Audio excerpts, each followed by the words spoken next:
De Madiaba Diagne sur les relations, Maître Clédor Ly indique que justice sera rendue au peuple sénégalais. Pour l'avocat, c'est une exigence sociale urgente qui nécessite une purge dans l'administration. Il a répondu aux journalistes sans confirmer ou infirmer ses révélations, ses relations avec Olivier Picard, le patron du Ellipse Project. Madiaba Diagne revient à la charge. Il ne peut pas nier son rôle. Madiaba Diagne nag jàpp na ni moom ki nga xam ne que moo di Clédor mënul nier exactement ni bokk si loolu. moom ki nga xam ne que moo di Madiaba Diagne nag ñu koy toppee si mbiru Ellipse Projet moom ki nga xam ne que moo di Maître Clédor doon sax laaj nañ ko waaye bu gisee xuus waaye jàpp nañu justice nag dina def li nga xam ne que moo di liggéeyam. La question essentielle est d'assumer que ce dossier est pour déstabiliser et liquider ses adversaires d'Ousmane Sonko noonu la ko Madiaba Diagne daal di gisee. Alors Arfan tudd bi ñu tudd Madiaba Diagne si Clédor si mbiru li nga xam ne que moo di Ellipse. Madiaba Diagne mu ne il ne peut pas nier exactement son rôle naka la ko daal di jàngatee. Oui, sauf que Clédor Ly c'est pas la CENTIF moo ko tudd Madiaba Diagne moo ko tudd. C'est ça la différence. CENTIF tuddul Clédor Ly Madiaba Diagne moo tudd Clédor Ly ci dossier bi c'est ça la différence. Et sénégalais yi xam nañu que la parole de Madiaba Diagne n'est pas crédible. C'est un fouillard, quelqu'un buy daw yow au lieu d'être là à assumer ce qui s'est passé yow nga daw dem France ba pare nga am li ngay wax yow buñ la nee waxal looy wax Madiaba Diagne tey buñ ko nee waxal ana lu muy wax yow ñu laaj la yow naka nga yore woon CENTIF moo la tudd yow nga ne non Clédor Ly. Qui détourne même le débat. Madiaba Diagne, il détourne le débat pour parler de Clédor Ly. On te pose une question directe, tu parles de Clédor Ly. Est-ce que Clédor Ly CENTIF tudd na ko CENTIF tuddul Clédor Ly daa bëgg wax ni dama ne ak lu mu mënta wax que ni ak lu mu mënta wax su nekkee nekkul dossier pour dama ne ak lu mu mënta wax laa wax dama ne leen xuusal enquête ci Clédor ak lu mu mënta wax amul sens tax amul sens ku daw loo mënta wax kenn waru ko déglu Fallou ci xare yi njëkk yi bu fekkee góor yi dem nañu xare ji jigéen yi toog kër ga yow xare bi jeexagul yow nga daw ñoo fekk jigéen yi ci kër ga yow tu es pris comme un lâche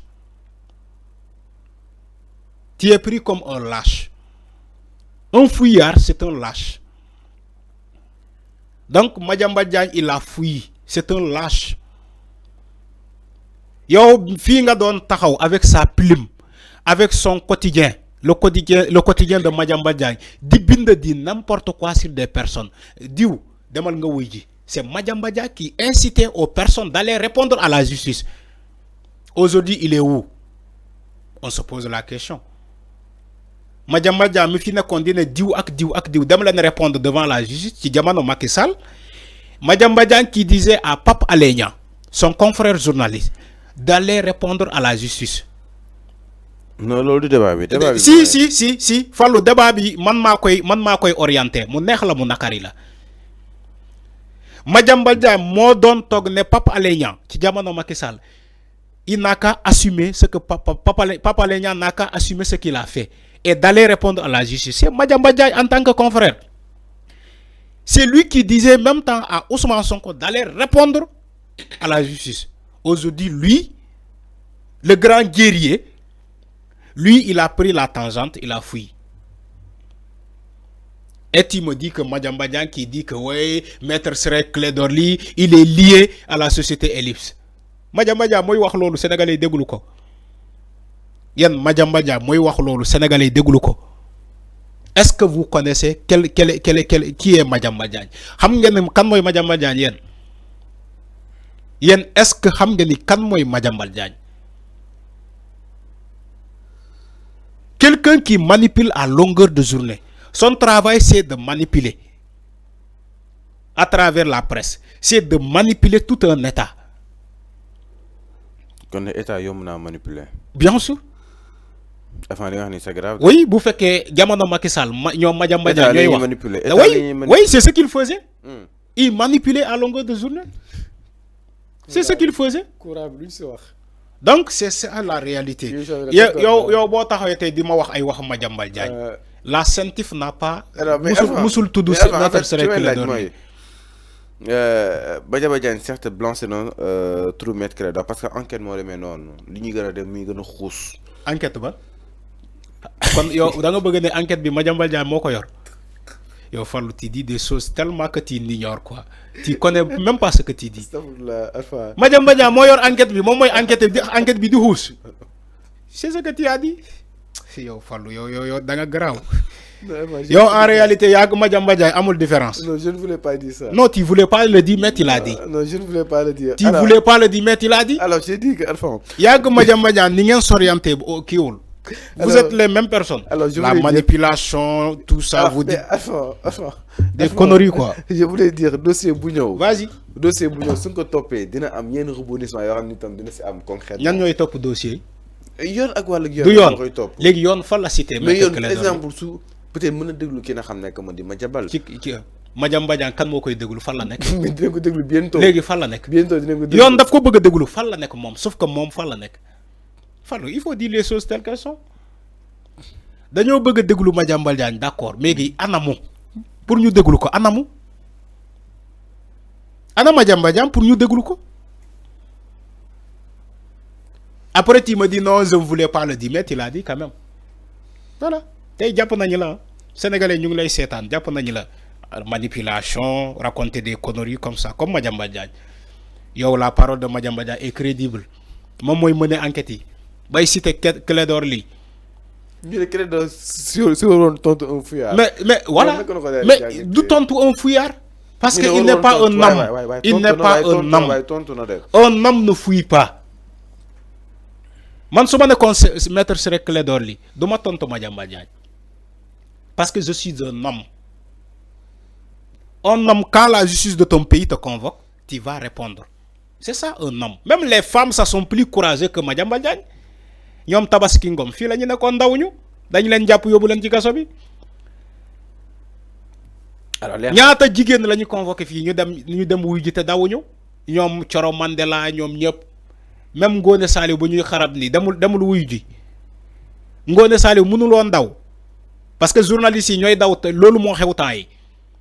Lolu mo xew temps yi journalistes yi ñoy daw buñ leen convoquer ñu daw genn réew mi Ngone Saliou bu ñu doon kenn demul wuy ji fi malgré ciow li nu mu ri demul wuy ji pourquoi Madiambal Diagne ñu convoquer comme mu daw est-ce que c'est un homme? C'est pas un homme. On répond pas à ces genres de personnes. Yow tu es un fouillard, reste là-bas. Tu es en France, reste en France. Parce que yow tay normalement waro mëna am cadeau. Buñ la né Madiambal Diagne waxal ana loy wax yow mi gi daw.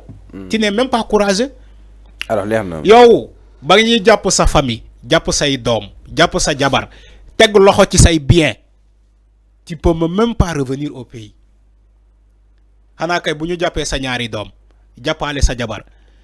Sa jabar lu mu yoron yépp ci ay or, ay bijoux, auto bu muy dawal Mercedes, yoon saisir lépp.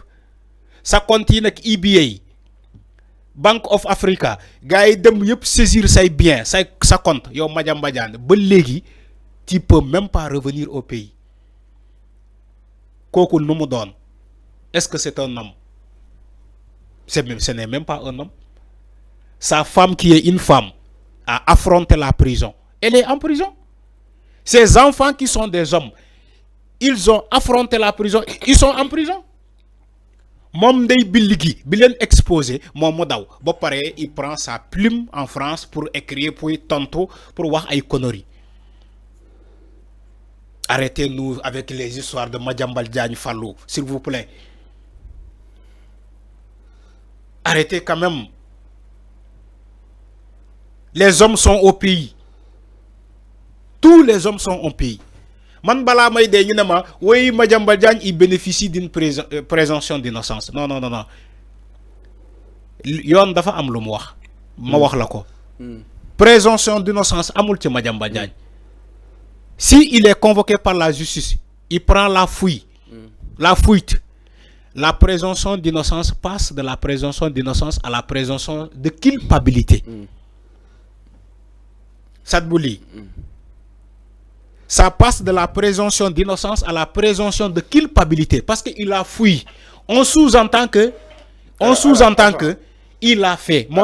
C'est clair, merci beaucoup. Ñu ñëw daal di koy jeexalee ak suñu ponk mujj exactement si nga xam ne que moo di plateau bi daal di ñëw aussi li nga xam ne que moo di coow li Dame Mbodj à l'instant même mi conférence de presse mi génn def sortie Arfancy le prix justement des billets waaye itam mi ngi chargé exactement l'ancien régime jëm si wàllu wi alors Arfan polémique bi nga xam ni itam dégg nañ ko si